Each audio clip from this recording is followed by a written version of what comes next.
Now let's create some geometry to go along our frame. So we'll look at a couple of different ways here to add some geometry to these what are now 2D splines. We need to create some 3D geometry to flow along this. In this case, we want it to be kind of cylindrical shaped. So one of the ways is just to add a modifier called sweep.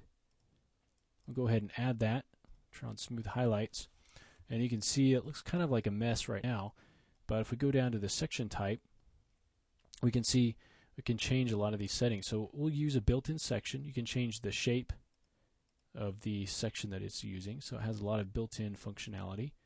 So we'll go ahead and choose cylinder, and we need to make that a bit smaller. So we'll go ahead and go down to parameters, and we'll change the radius down quite a bit. So we get something that looks a little bit better. You can match that up in your viewport. So you can see how it's adding that geometry along there.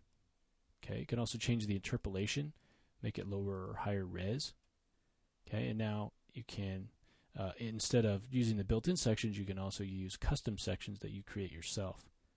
Okay, and then there's some extra settings down here, and this is just in the form of a modifier.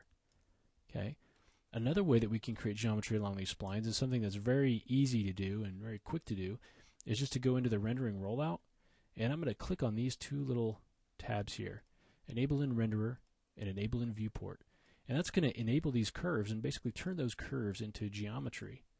It can be curves, in this case it's splines that we're using. We can change the thickness right here.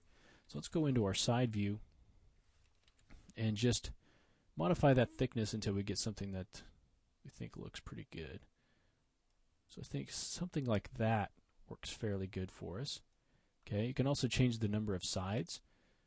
Okay, I'm going to leave mine at 12, and then we can change the angle. We could turn that into a rectangular shape as well. But you can see how this is really cool. It's just located in this rollout, and we can turn that on. We can just have it on in the renderer, or we can just have it on in the viewport. Either way, and then we can go in and modify any of these vertices. So if I want to come in and now select a vertex right here, you can see that'll follow along with what I've got.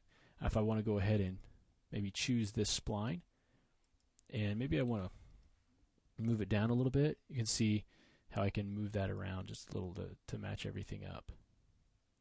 Okay, so all of that geometry is being calculated from the splines that we have, which make it really interactive, and you can really modify these things however you want.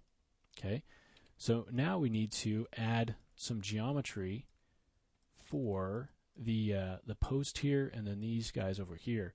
So for these, I'm going to just use some tubes. So we'll go to geometry. Let's create standard primitive, and let's create a tube. Okay, I'm going to go back to the top view, and I'm just going to create this tube right in here, and I'll just kind of generally get it blocked in there. Okay, and now let's go ahead and move this into position. Now the rake on this is going to be 24 degrees, so it's fairly straight up and down. But it gives us a nice way to know, if this is angled correctly. So I'm going to go ahead and move this over, and it's a little bit small, so I'm going to go ahead and scale it up a little bit. Okay, and now I'm going to go ahead and just rotate this, and turn on. I'm going to right-click on the rotate transform, and now I want to rotate this in the negative X. So I'm going to go minus 24. And that should give you the right angle.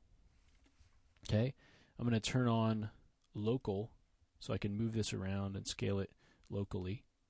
And so I'll just drop this into position. It's a little bit hard to see, but I'll try to put this right in there, and I'll make sure I go to local, and then I can just kind of scale this up so it's on above and below where that frame connects to it.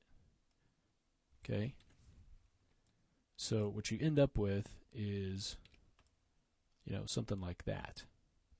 And it looks like I can take this width up a little bit. So make it a little bit larger. And maybe scale it down a little bit from top to bottom. And just kind of match that up.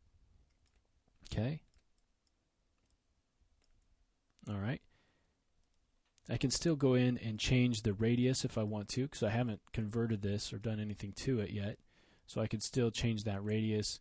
I could still change the inner radius if it's a little bit too thick or thin, and I could still change the segment. So the number of sides, I want to dial that down to 12. 12 sides. Okay, and I'll leave it for now. Once we start to go in and connect some of these, we'll probably see where we can add a little bit more geometry. All right, so let's go ahead and now do the guys on the side. We could duplicate that, or we could just draw another one out if we wanted to. So I'm just going to go ahead and create another tube, and I'm going to draw this out from here.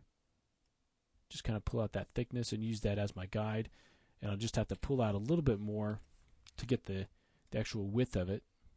And I want the width to be at least as wide as the bars. Okay, so I want that to be a little bit wider, so I can go into the modify panel, take that height up a little bit more. And I want it to extend out a little bit, so I'll make it at least a little bit wider than what the bars are. And again, I make sure that I have 12 sides there. And from the side, I've got it positioned correctly. From the top, I've got it positioned the way that I want it. Okay. So now I can just go ahead and take that.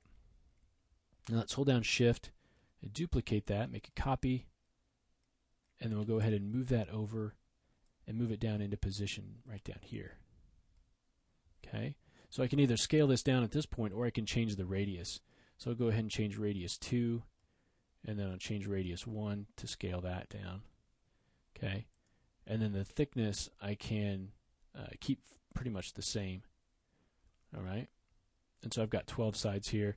So now if we take a look at this, if we've got our edged faces on, we can see that we've got some geometry in here for all of the basic pieces that we've got for our frame. All right. So now what we need to do is look at some ways that we can start to combine some of these pieces together. Some of them I think we can leave separate, but some of them we'll definitely want to combine so that we can start to get a little bit of that detail in here that'll make it really look like a motorcycle and really look like it's been fabricated somehow. So things like welds and so forth. So let's go ahead and take the geometry that we have so far, and in the next lesson look at how we can attach some of these different pieces together. Okay, so we've got a lot of separate pieces that we need to somehow attach. So we'll go ahead and take a look at how we can start to do that in the next lesson.